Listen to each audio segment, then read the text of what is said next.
again with Tim Vickery from the BBC at the Libertadores Cup. Tim, we just saw a draw, 1-1 draw between Fluminense and Huachipato from Chile.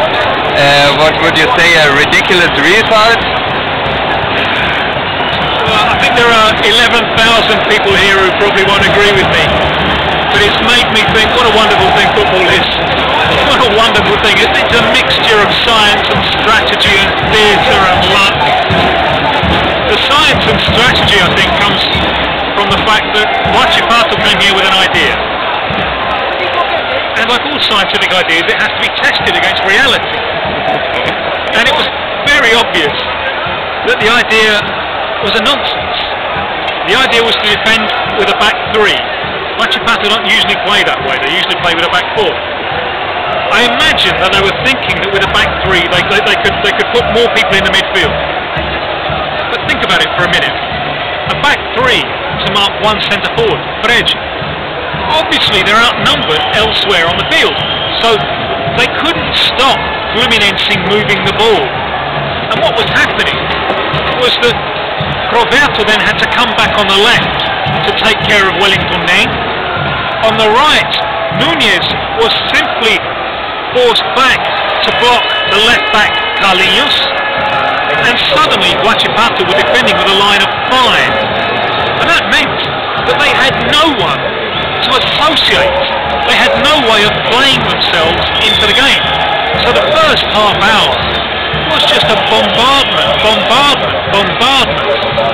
Some excellent saves from the Huachipato goalkeeper, who was then responsible for the penalty that Huachipato gave away, where that whole incident that has to be accompanied by the music of Benny Hill, because it was a custard pie moment with him failing to kick out the ball, and it was like that moment was like watching 7-year-olds in the park. And it ended with the penalty for Fluminense. But after Fluminense had scored, Fluminense then made a classic mistake. It's something which is well in the characteristics of this particular team. They withdrew. They gave field to the opposition. Now, in some cases, this might work. This could give Fluminense opportunities on the counter-attack. But in this particular case, it was exactly the wrong thing to do. Fluminense was so dominant because Huachipato were being smothered in their own field.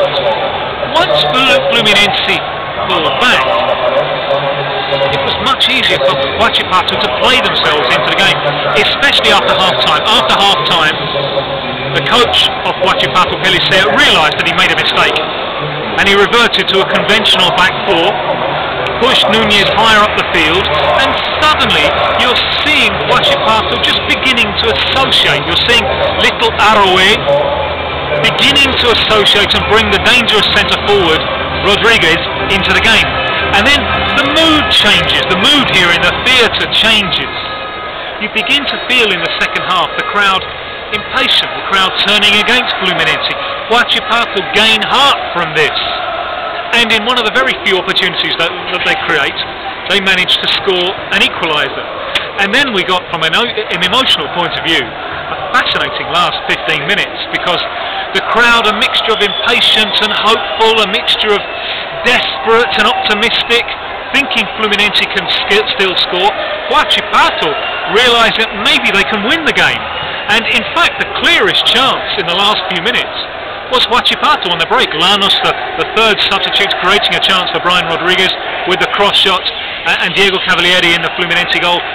One of 3 Fluminense players called up for the Brazil squad, just getting enough on the ball to knock it wide. So 1-1 the final result, which, bearing in mind the financial difference between these two clubs, is an extraordinary result. Had you watched the first half, you would have thought that Fluminense would win by a 4-goal margin. If you watched the last 15 minutes, you thought that Huachipato might even manage to win the game.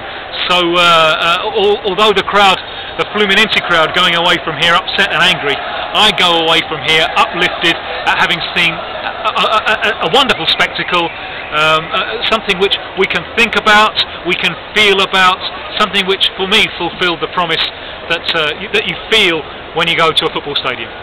Okay, Tim, thank you very much. My pleasure, thank you.